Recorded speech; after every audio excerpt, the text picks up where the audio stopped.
That's the dilemma that's up for debate. They were allowed to come in as temporary workers. Right. And then they began to stay, and then they began to have kids. And so now there's this debate whether they should be granted the citizenship status or not. And the problem is there was a case a year or so ago when a Turkish Muslim woman was getting beaten. And she goes to the German courts and says, I'm getting beaten by my husband. And the judge said, oh, you're a Muslim? It's okay for you to get beaten. That's Sharia law. And so there was an international outcry, and the German judge had to sort of backtrack and say, okay, wait a second, and so forth. But they're wanting to set up their courts. And so they go through these three stages. The first ones come in, and they're nice, and they're genuinely nice. Matter of fact, maybe they want to get away from where they came from. But they're so nice, people say, they're nice, let more of them in. So more of them come in, and they get an imam. And the imam begins to teach them they need to follow the Quran closer and not be close friends with infidels, and start wearing the burqas, and start, coming to the mosque for their Sharia family justice rather than the court system. And then at that point, the non-Muslims in the community begin to see burqas, and sort of like seeing gang colors move in, they get a little nervous and they begin to move out. And so as the Muslims increase in their numbers, those that refuse to move out, that's finally when violence takes place. And when they finally take over the neighborhood completely, it's called Dar al-Islam, the House of Islam. It is now submitted to Islam, and no matter what country it's in, it's considered part of Islam. And so we look at Europe, again, very socialist. They invite in the immigrants. They're having 8 kids per family. There's 50 million Muslims in Europe today. In 20 years, there'll be 100 million. There's 176 neighborhoods around Paris that have been so totally stage 1, 2, 3 that they're totally taken over by Muslim populations. The police will not even protect you if you go in there, because no Muslim will testify against another Muslim on behalf of an infidel. And then the number one name given to newborns in London, England, is Mohammed. In Norway, Sweden, and Denmark, the number one crime is rape. Muslim immigrant men raping European women. Why? Because Muhammad permitted his men to rape the women they took in battle. So Europe's going through this stage where they're immigrating, they're increasing, and then they're eliminating the previous cultures, neighborhoods by neighborhoods. Well, this is a much larger discussion than I had anticipated when we started here. So in following what you're talking about, the question, therefore, is what does the European model look like over the next, say, 50 years? I mean, of course, the United States is an extension of Europe, or at least we were an extension of Europe. What do you propose? What do you think that the next 50 to 100 years is going to look like Europe and North America? Well, past behavior is the best indicator of future performance. And so you look at the past behavior. Muslims took over Arabia. They took over Egypt, which had been Christian for 6 centuries. It was Coptic Christian, started by Mark that wrote the gospel, Then there was 250 Catholic dioceses along North Africa in the 7th century. They were all conquered by the Muslims. Then they invaded Spain in the year 711. In 10 years, they conquered all of Spain. They crossed the Pyrenees Mountains. They came within 170 miles of Paris before they were stopped at the Battle of Tours by Charles Martel, the grandfather of Charlemagne.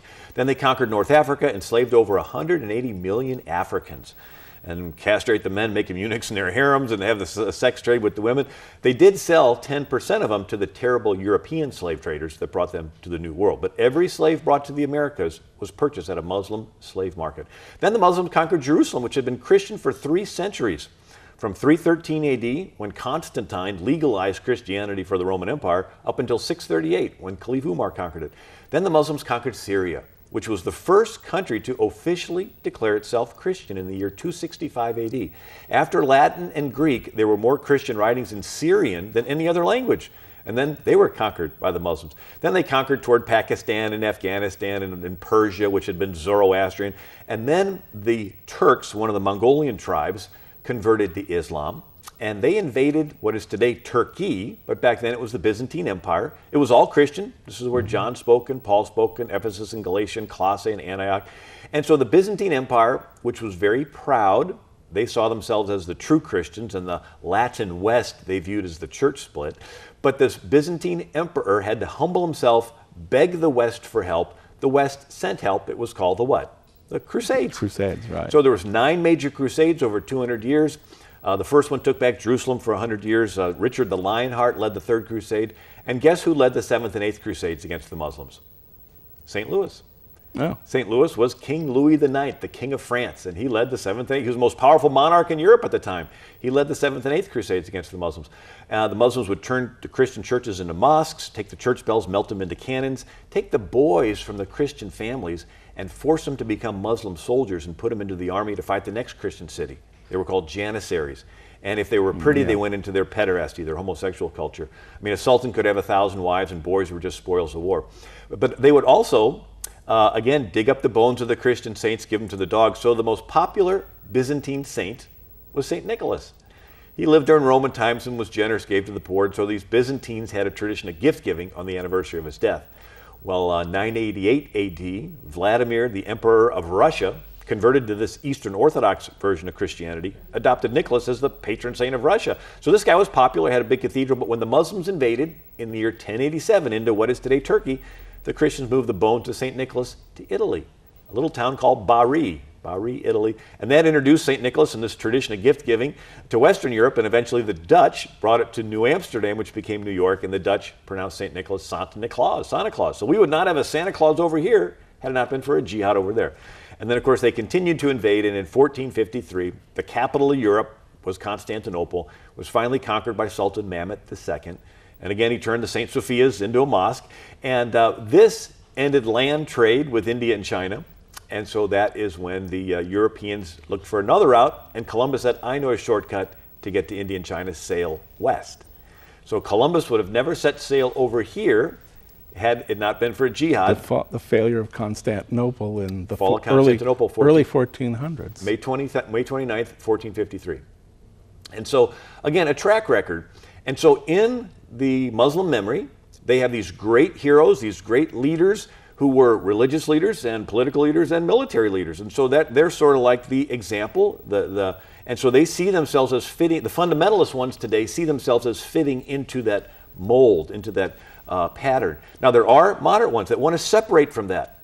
And they're threatened because the more America gets tolerant and allows in the fundamental ones, the more they're pressured. And so it is a dilemma, again, for the West, but it is important for us to realize in America there's freedom for all religions, but Islam is not just a religion. It's a political and a military system. I found an easy way to explain it. The word light, L-I-G-H-T. What does the word light mean?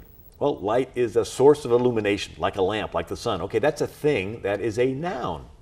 Light is also an adjective. It's the opposite of the word heavy. So light is a feather. And then light is a verb, like you're going to light a stove, light a match, light a forest on fire. So light, L-I-G-H-T, is one word with three meanings. It is a noun, it is an adjective, and it is a verb. Well, Islam is one word with three meanings. It is a religious system, a political system, and a military system. And so coming back to what I asked, what do you foresee truly over the next 50 to 100 years then? Well, I mean, what you have outlined here has been this inexorable march with a 500-year, 600-year pause because the Europe had the military advantage because of our weaponry, but now the other side is catching up. So now we're going to be on par for a while with our militaries at some point. I mean, you have only to look at what Iran is doing right now. So again, what's the next 50 to 100 years look like? Well, you're bringing up a very interesting point, and I look at the fall of Constantinople, the fall of the Byzantine Empire. I mean, when Rome fell to the Visigoths in 476 AD, Constantinople lasted for another 1,000 years, right. Almost to 14. So they thought they were invincible. They thought they were God's special country and special city, that they would never fall. It's interesting, the dynamics, though, how it fell.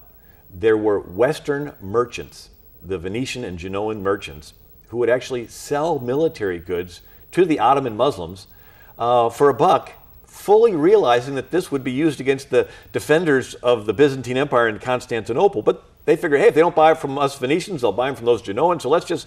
And so here, the West was financing its own demise. Sort of like today, you have businesses buying oil from Saudi Arabia, and yet Saudi Arabia has been dedicated to helping advance Wahhabi Islam.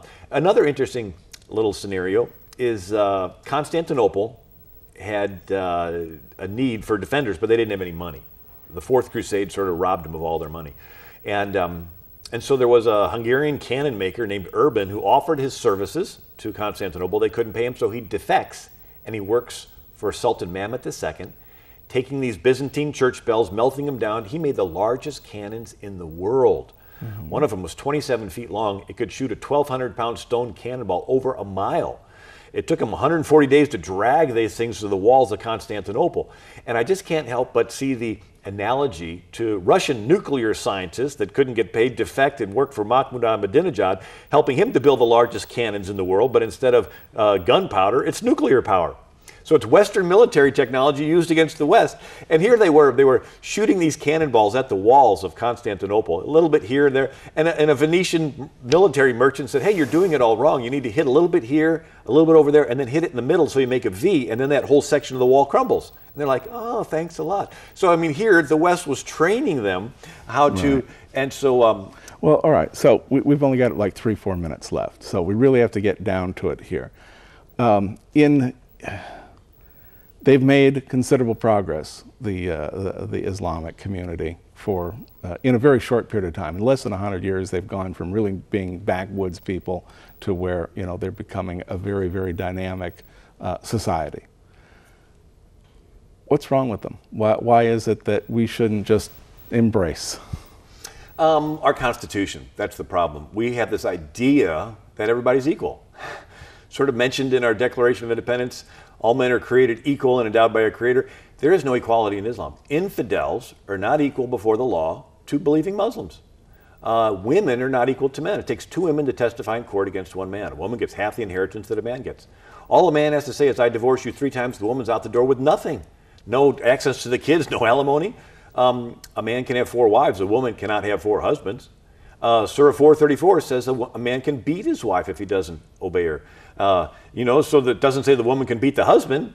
So there's not equality in the Islamic law. Okay. And so here in America, we're based on this idea of equality. We've worked really hard to get here. And so if we allow this in, we have an 8th Amendment, no cruel and unusual punishment. In Saudi Arabia, with Sharia law, they cut off the hand of a thief. A little comparison in Jewish law, if a man rapes a woman, he has to marry her. In Islamic law, if a man rapes a woman, she also gets whipped 100 times for being used as a tool of Satan to tempt the man. So she has to wear the burqa to look unattractive on purpose. So we see that the implementation of this law is at odds with our freedom of liberty. Matter of fact, the word Islam means the opposite of the word freedom. Islam means submission, surrender, subjugation. But the idea, if there's any point that the viewer can get out of this, is that there's freedom for all religions in America, but Islam's not just a religion. It's a political and a military system. It's a religious system, what direction to bow, how many virgins you're going to have in paradise. That's your beliefs. But then it's a political system. Wherever it takes over, it has laws for dress, especially for women. It has laws of dietary stuff. You can't eat pork. And it has laws governing your freedom of speech. You cannot insult Muhammad. And then it has a military plan. And the fundamental ones, like, the Nadal Hassan that killed the soldiers at Fort Hood and yelling Allah Akbar and then wanting to, blow up Israel. These are military goals. And so if we can take the religious aspect of Islam, set it on a shelf, say we're not going to talk about that, let's just examine the political military aspect. It has 2 qualities, global conquest and wherever it takes over, non-adherence, we're not equal. And so what other political military systems has the world had to face in the last 60 years that had a global conquest aspect, and where they took over, non-adherence, were not equal? Well, maybe Nazism. I'm half German, but in the 1930s we said, we love the German, but we have to identify and stand against this political military system. Why? Global conquest, and it treats Jews bad. It kills them. And we love the Japanese, but we stood against Emperor Hirohito's Japanese imperialism, because they're killing Chinese and Filipinos and Koreans. And so it's like, we love the Muslim, but we have to identify the political military system of Islam. We're going to have to go. But I really do appreciate... And it's all in the book, what Americans need to know about the Quran. Right, what everybody needs to know about the Quran. And there's a new book I didn't talk about today called Prayers and Presidents. It's all the proclamations of prayer from previous presidents. Got to go. Folks, we'll see you next Monday. Been talking to Bill Federer. Thank you very much for being with us, and be sure to tell your friends. Thanks. Bye.